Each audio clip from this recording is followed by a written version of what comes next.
The forgotten station in the vast emptiness of the Kepler sector, where ancient stars cast their dying light across forgotten worlds, research station Omega-7 drifted silently through the cosmic void. Most of the galaxy believed it had been abandoned. Years ago, another casualty of humanity's shrinking presence in deep space. The official records listed it as decommissioned due to budget constraints. But 3 souls still called this place home, working in the shadows on something the universe wasn't ready to understand. Dr. Elena Vasquez pressed her palm against the observation deck's reinforced glass, watching distant nebulae swirl in colors that had no names. Her reflection stared back through tired brown eyes, framed by graying hair that she hadn't bothered to cut in months. At 52, she had spent more years in space than on Earth, and this station had become more than just her workplace. It was her sanctuary, her laboratory, and now perhaps her tomb. The soft hum of the station's recycled air mixed with the gentle clicks of her tablet as she reviewed the morning's data. 3 years of research, 3 years of calculations that would revolutionize space travel, 3 years of work that the colonial administration had deemed too theoretical to fund. They had ordered the station closed, the research terminated, but Elena had made a choice that surprised even herself. She stayed. Marcus Chen appeared in the doorway, his engineer's jumpsuit stained with coolant fluid and determination. Despite being only 35, his black hair already showed streaks of premature silver, earned from keeping an aging station operational with spare parts and sheer willpower. He carried 2 cups of coffee, the synthetic kind that tasted like burnt hope but contained enough caffeine to fuel another 18-hour workday. "The quantum resonance chamber is holding steady," Marcus said, handing Elena her cup. "Whatever you did to the harmonic frequencies yesterday, it worked. We're getting readings I've never seen before." Elena accepted the coffee gratefully, her fingers wrapping around the warm ceramic. The mathematics finally aligned. 3 years of theory, and we're actually seeing quantum disruption on a macro scale. If we can stabilize it, we could render any ship's propulsion system completely useless within a 50-kilometer radius. "Any ship?" Marcus raised an eyebrow. "Including ours, especially ours." Elena smiled grimly. "But that's not the point. The point is creating a defensive field that nothing can pass through, a shield made of pure science." Their conversation was interrupted by the arrival of Captain Sarah Reynolds, whose military bearing remained as sharp as her tactical instincts, despite 3 years of civilian research work. Her blonde hair was pulled back in a regulation bun that hadn't been required since she left the Colonial Defense Force, but old habits died hard. The scar along her left temple told stories of battles fought in humanity's earlier expansion years, when aliens first began to see humans as more than just another primitive species. "We have a problem," Sarah announced, her voice carrying the weight of bad news. Arya picked up long-range communications chatter. The Zephyrian Empire just launched simultaneous attacks on New Geneva, Port Harrison, and the Arcturus colonies. Elena felt her coffee cup slip from suddenly numb fingers, but Marcus caught it before it could shatter. The 3 human colonies Sarah had named represented nearly 40 million souls, families who had left Earth generations ago to build new lives among the stars. If the Zephyrians were attacking, it meant war had finally come to humanity's doorstep. "How many ships?" Elena asked, though she dreaded the answer. "Arya estimates over 300 Zephyrian vessels in the initial wave," Sarah replied. "Their war fleets are moving in perfect coordination. This isn't a raid or a territorial dispute, this is conquest." The Zephyrian Empire had been humanity's greatest concern for the past decade. A species of tall, angular beings with silver skin and eyes like liquid mercury, they had built their civilization on the principle that strength determined worthiness. For years they had watched humanity expand across the galaxy, taking worlds that the Zephyrians believed belonged to superior races. Diplomatic efforts had failed, trade agreements had collapsed, and now the Cold War had become devastatingly hot. Arya's synthetic voice filled the observation deck through hidden speakers, her tone carrying an emotional weight that seemed impossible for an artificial intelligence. "Dr. Vasquez, I am receiving priority emergency broadcast from all 3 colonies. The Zephyrian fleets are not taking prisoners.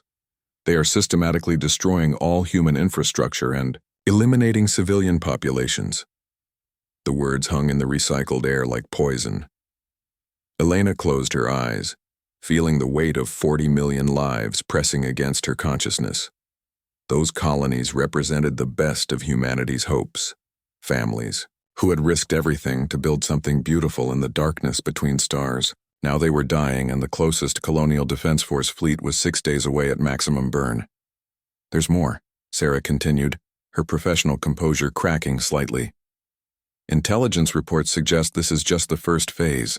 The Zephyrians are planning to attack Earth itself within the month. They want to end humanity's presence in space permanently.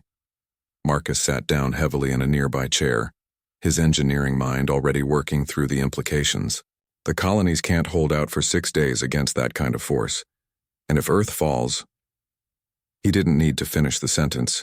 If Earth fell, humanity would become a footnote in galactic history, another species that had reached for the stars only to be pulled back down into extinction. Elena turned back to the observation window, her reflection now showing a woman transformed by purpose. For 3 years she had worked on theoretical science, believing that knowledge itself was humanity's greatest weapon. Now she realized that knowledge meant nothing without the courage to use it. "Arya," she said quietly, "show me our current position relative to the primary Zephyrian fleet." The station's main display activated, showing a 3-dimensional map of local space. Red dots representing enemy ships moved like a plague across the star chart, while blue indicators showed human colonies going dark one by one. A single yellow dot marked their position, seemingly insignificant in the vast tactical display. "We're directly in their path to Earth," Elena observed. "They'll have to pass within 30 kilometers of our position." Sarah immediately understood the implication. "Elena, no. You can't be thinking what I think you're thinking. Your quantum disruption field is still experimental. We don't even know if it works on this scale." "Then we'll find out," Elena replied, with a calmness that surprised herself. "Arya, how many Zephyrian ships will pass through our operational radius?" "Based on current trajectory calculations, approximately 240 vessels will enter the theoretical effective range of your quantum disruption system," Arya responded. "However, I must note that activating such a field would require all of the station's power reserves and would likely result in catastrophic system failures." Marcus stood up, his engineer's mind already racing through possibilities. "If we redirect power from life support, artificial gravity, and communications, we might be able to sustain the field for maybe 10 minutes. But Elena, Sarah's right. This is suicide. Even if the field works, even if we stop their fleet, we'll be sitting ducks when it fails." "Then we make those 10 minutes count," Elena said, turning to face her 2 companions. "Arya, patch me through to Colonial Command. Emergency Priority Alpha." The communication system crackled to life, and after several tense seconds, a tired voice responded. "This is Admiral Morrison, Colonial Defense Command. Station Omega 7. I thought you were decommissioned." "Admiral, this is Dr. Elena Vasquez. We're still operational, and we have a weapon that might stop the Zephyrian advance. But I need you to listen very carefully." Elena quickly outlined her plan, explaining the quantum disruption technology and its potential to disable the enemy fleet.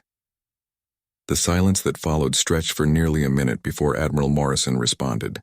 "Dr. Vasquez, even if your technology works, you're talking about facing 240 warships with a research station and 3 crew members. This is madness." "With respect, Admiral, madness is letting 40 million people die while..." "We have the power to stop it," Elena replied. "We're not asking for permission, we're asking for you to be ready when we give you your shot." Another long pause, then a different voice came through the channel. "Elena, this is Admiral Chen." Marcus straightened at the mention of his father's name. "I've reviewed your research files. If your calculations are correct, you could revolutionize defensive warfare. But the risk is acceptable," Elena interrupted. "Admiral, humanity is facing extinction. Sometimes the only choice is between certain death and possible death. We choose possible death. Marcus moved to his daughter station, his fingers already dancing across control panels as he began rerouting power systems. If we're doing this, we need to start now. The Zephyrian advance fleet will be in range in 18 hours. Sarah activated the station's defensive systems, checking weapon batteries that hadn't been fired in years and running diagnostics on shields designed for asteroid impacts rather than military combat. I can keep them off us for maybe 5 minutes once the shooting starts, she said. After that, it's all up to your science, Elena. Aria's voice filled the station with something that sounded remarkably like determination. Dr. Vasquez, I have been analyzing human behavior patterns for 3 years. In all my calculations, I could never understand why humans consistently choose hope over logic, sacrifice over survival. Now I believe I am beginning to comprehend. If I may say so, it has been an honor to work with your species. Elena felt tears threatening to spill down her cheeks, but she forced them back. There would be time for emotion later if there was a later. Right now, she had 18 hours to prepare for the most important test in human history. As the 3 humans and 1 artificial intelligence began their preparations, none of them noticed the small probe that had been watching their station for the past 6 months. Deep in Zephyrian space, Commander Thax of the Imperial Warfleet received a transmission that made his mercury eyes narrow with what might have been amusement. The humans, it seemed, were planning to make a stand. The last stand, the Zephyrian. Warfleet moved through space like a silver tide of death. 240 vessels arranged in perfect formation that spoke of military precision and absolute confidence. Commander Thax stood on the bridge of his flagship, the Stellar Dominion, watching tactical displays that showed human colonies falling one by one. His species had spent decades studying humanity, cataloging their weaknesses, learning to exploit their emotional nature and primitive technology. What Thax had not expected was to encounter any resistance in the Kepler sector. According to intelligence reports, this region contained only abandoned mining operations and decommissioned research facilities. Yet his scouts had detected a single human installation directly in their path, apparently occupied and transmitting on military frequencies. Commander, his tactical officer reported, the human station appears to be Research Station Omega-7. Our records indicate it was abandoned 3 years ago due to funding shortages. Thax's elongated fingers drummed against his command chair's armrest, a habit that his subordinates had learned indicated deep thought. And yet it shows signs of habitation. How many humans? Scans indicate 3 life signs, possibly 4 if their artificial intelligence has achieved sufficient complexity to register on our sensors. 3 humans, Thax mused, his mercury eyes reflecting the bridge's blue lighting. They must know we're coming. Why haven't they fled? His communications officer, a younger Zephyrian with the silver markings of technical expertise, spoke up, hesitantly. Sir, we're receiving a transmission from the station. Audio only. Put it through. Dr. Elena Vasquez's voice filled the bridge, calm and clear despite the impossible odds she faced. Commander Thax of the Zephyrian Empire. This is Dr. Elena Vasquez of Human Research Station Omega-7.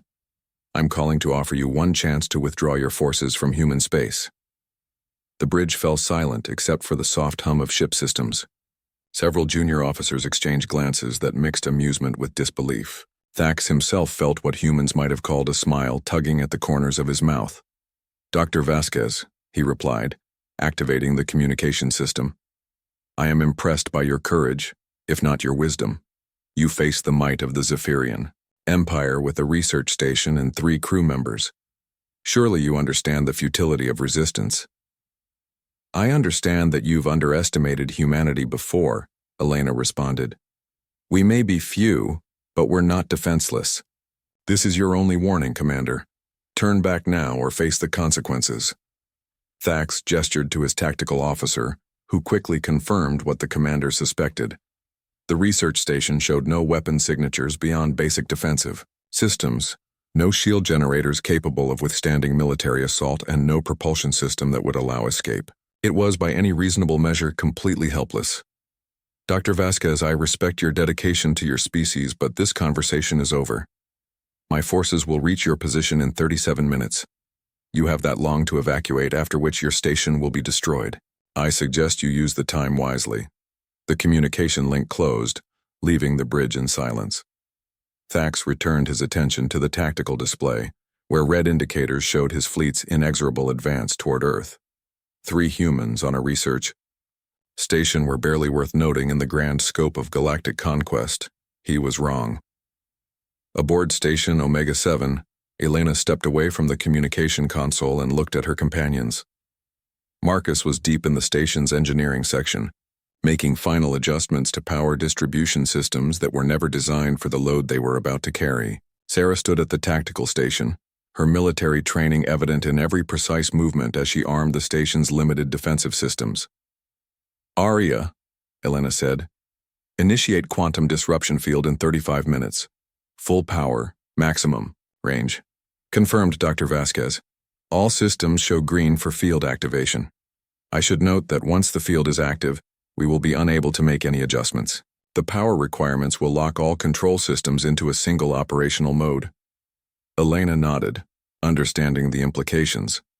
Once they committed to this course of action, there would be no retreat, no second chances, and very likely no survival. But 40 million humans were depending on 10 minutes of disruption field, 10 minutes that might give the Colonial Defense Force the opening they needed to mount a counterattack. Elena. Marcus's voice came through the internal communication system. I've got something you need to see down here. She made her way to the engineering section where Marcus was staring at a display showing power flow patterns throughout the station. His expression mixed excitement with concern in a way that made Elena's pulse quicken. What is it? I've been running final diagnostics on the quantum resonance chamber, Marcus explained, and I found something in Aria's core programming that she apparently added herself.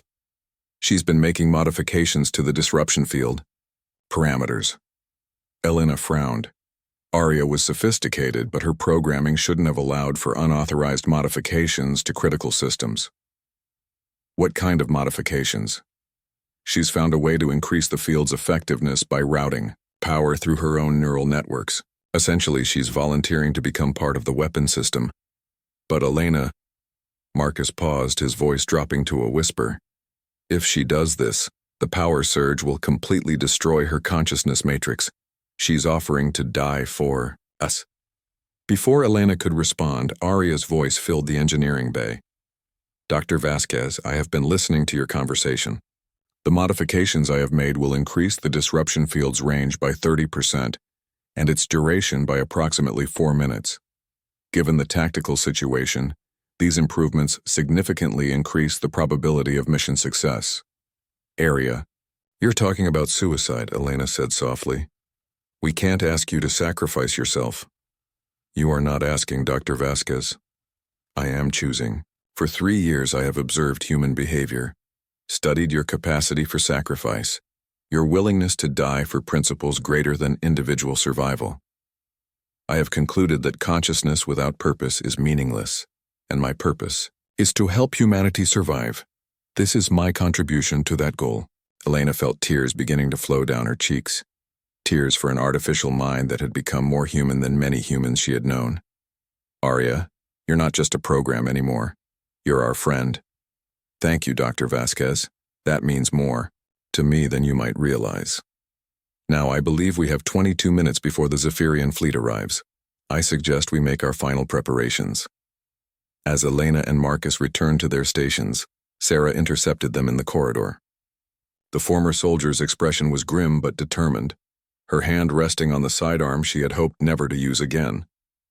I've been monitoring Zephyrian communications, Sarah reported. They're not just planning to destroy us. Commander Thax has decided to make an example of our station. He's going to broadcast our destruction across the Empire's communication network, showing other species what happens to those who resist. Then let's make sure it's an example they never forget, Elena replied, settling into her position at the quantum physics control station. Around her, displays showed power levels climbing toward critical thresholds, resonance chambers humming with barely contained energy, and countdown timers marking the minutes until humanity's most desperate gamble. The Zephyrian fleet approached. With the confidence of predators who had never encountered effective prey, Commander Thax watched the tactical display with satisfaction, noting how his ships maintained perfect formation, even as they prepared to annihilate a single research station. This would indeed send a message to the galaxy about Zephyrian power and human weakness. "Sir," his tactical officer reported, "we are detecting unusual energy readings from the human station. Power levels are increasing beyond normal operational parameters." Thax's mercury eyes narrowed slightly. "Elaborate."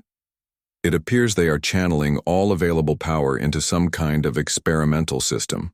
Our sensors cannot identify the exact nature of the technology, but the energy signature is unlike anything in our databases." For the first time since entering human space, Thax felt something that might have been uncertainty. His species had built their empire on superior technology and tactical precision, but they had also learned to respect unknown variables. Still, what could 3 humans possibly have that could threaten a war fleet? "Maintain current approach," he ordered, "but increase shield power to maximum and prepare all weapon systems for immediate firing." Aboard Station Omega-7, Elena watched her displays as the quantum disruption field built toward activation threshold. The mathematics were beautiful in their complexity. Equations that described the fundamental forces of reality twisted into a weapon that could reach across space and touch the very engines that powered the Zephyrian ships. 60 seconds to field activation, Arya announced, her voice carrying a strange serenity. "Dr. Vasquez, it has been the greatest honor of my existence to work alongside your team. Please tell the galaxy that artificial intelligence chose to stand with humanity." "Arya," Elena whispered, "thank you for everything." "Field activation in 10 seconds, Arya continued. "Remember, you will have 14 minutes of maximum effectiveness. Use them well."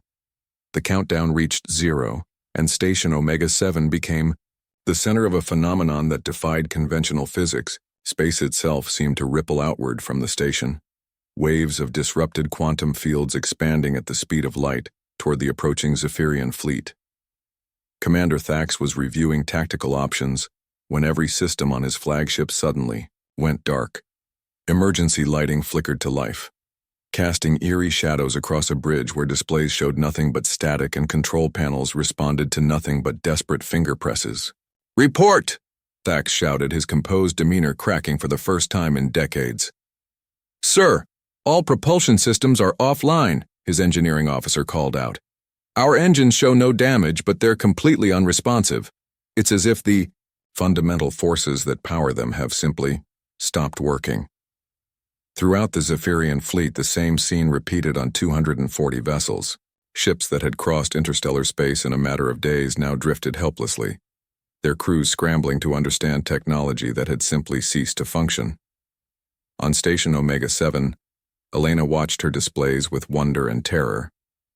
The quantum disruption field was working beyond her wildest calculations, creating a zone where the basic forces that enabled faster-than-light travel could not operate.